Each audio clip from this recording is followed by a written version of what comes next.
Depuis la fin du Xe siècle, le Maghreb central était occupé par la dynastie ziride, vassaux et lieutenants des Fatimides. En 1004, Ahmad ibn Boulougine fut envoyé dans l'ouest pour pacifier la région. En échange, il reçut la ville de Achir, le Maghreb central et toutes les villes qu'il soumettrait.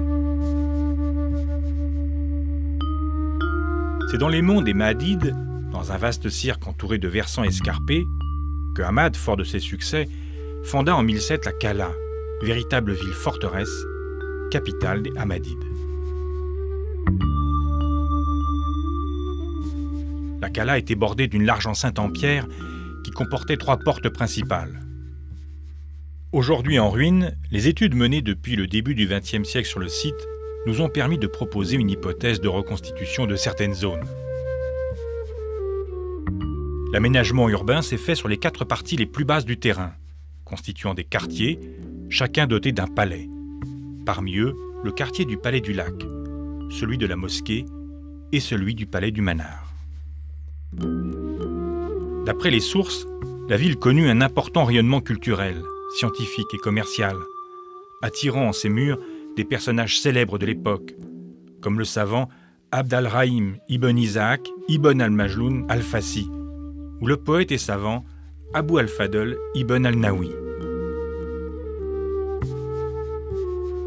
Le palais du lac, ainsi nommé en raison de son grand bassin, constitue l'un des plus importants complexes de la Kala. Situé au cœur de la ville, il est ceint d'une muraille en pierre et composé de plusieurs groupes de constructions distinctes. Il semble qu'initialement, l'ensemble était une citadelle composée de plusieurs palais. Ce bassin en marbre gris a été découvert sous un dallage de l'angle nord-ouest de la cour. Au sein des palais, les bassins n'avaient pas seulement une fonction utilitaire. Ils permettaient l'alimentation en eau et rafraîchissaient les pièces, mais servaient également à divertir les habitants et avaient une fonction esthétique importante.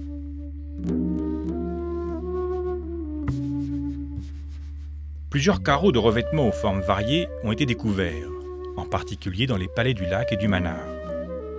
Certains présentent un riche décor, comme les carreaux en forme d'étoile à 8 pointes, alternant avec des croix ornées de lustres métalliques, technique originaire de Mésopotamie, initiée au IXe siècle.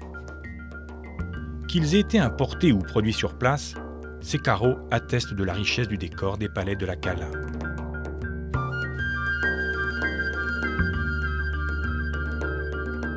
Ce grand espace entouré de portiques était vraisemblablement un bassin.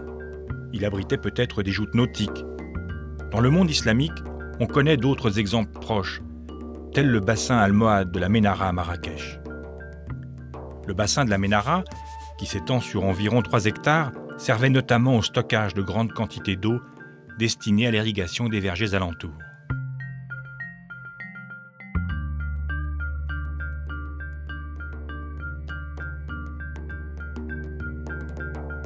Les études des sols du bassin de la Kala ont révélé une méthode de construction similaire à celle qui fut employée plus tard par les Nasrides dans les bassins de l'Alhambra à Grenade.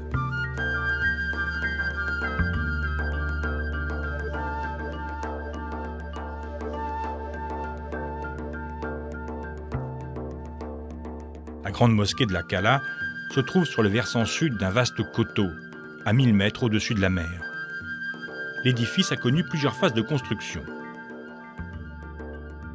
Dans sa première phase, la salle de prière était divisée en 13 nefs perpendiculaires au mur de la Qibla, mur en avant de la salle de prière tournée vers la Mecque. Ces nefs étaient séparées par des arcades reposant sur des piliers. Celle du centre, plus large que les autres, menait au mihrab, niche incluse dans le mur de la Qibla, indiquant l'orientation de la prière. De part et d'autre, 2 ouvertures donnaient l'une vers la salle où l'on rangeait le minbar, sorte de chaire à prêcher, et l'autre vers les appartements de l'imam. Les nefs ouvraient par des baies sur la cour, pourvues d'un seul rang de portiques. Le plan de la mosquée offre des ressemblances avec celui des grandes mosquées de Cordoue en Espagne et de Kéroua en Tunisie, dans lesquelles on retrouve les nefs perpendiculaires à la Qibla, la cour cernée de portiques et les petites pièces de part et d'autre du mihrab.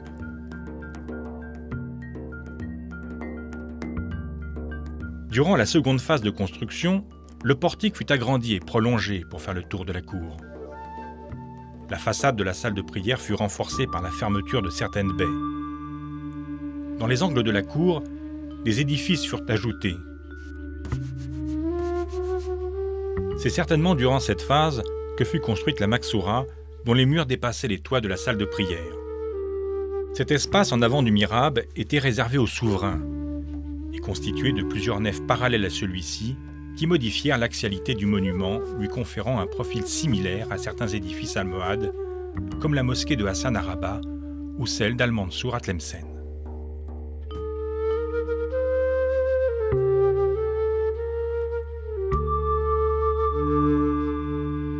Dans l'ultime phase de construction, correspondant à la période du déclin de la ville, l'ordonnance principale de l'édifice n'est pas modifiée.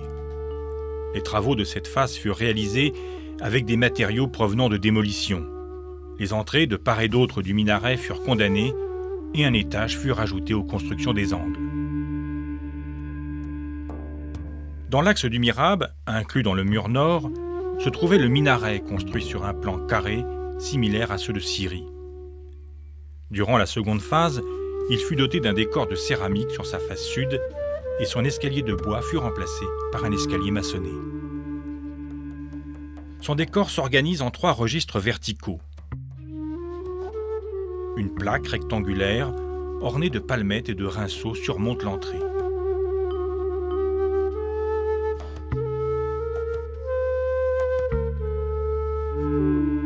Au centre se superpose une série d'arcades, aveugles ou non, dont les formes varient du brisé au plein cintre.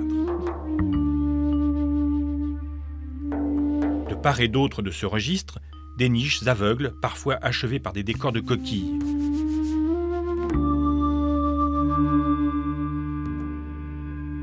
Ou au fond, ornées de mosaïques de céramique ou de croix modelées en stuc, s'organisent symétriquement.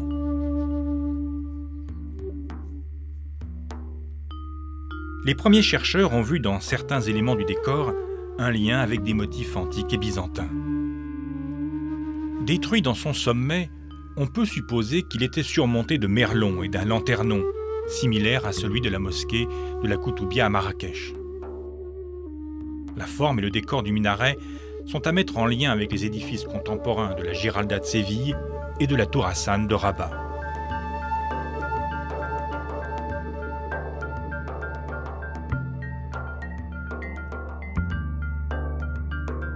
Le palais du Manar est établi sur un piton rocheux escarpé. Les fouilles anciennes et l'état lacunaire des vestiges rendent ces structures parfois difficiles à appréhender. Ce palais est un complexe architectural composé de 5 bâtiments et ceint d'un rempart. Le 5e édifice, encore partiellement debout, qui complète ce complexe, est celui que l'on nomme le donjon. Bâti sur un plan carré, il comporte des avant-corps sur 3 côtés. Il jouait certainement un rôle défensif et présente dans son architecture une forte influence orientale, notamment fatimide. D'après une chronique arabe, il était équipé d'un appareil à miroir servant à prévenir les habitants en cas de danger. Le bâtiment possédait un étage. Au centre, une salle cruciforme était couverte d'une coupole qui reposait sur des colonnes de marbre noir. Ce type de plan, originaire de l'Orient ancien, est présent dès l'époque omeyyade. Le palais du Manar a livré un important décor, lambris, dalles et colonnes de marbre, peintures murales, stucs, céramique de revêtement pour les sols et les murs. Ces matériaux luxueux et leurs combinaisons rappellent les décors sassanides ou byzantins. Le décor du palais du Manar offre un petit aperçu de la richesse et du raffinement développé chez les Hammadides.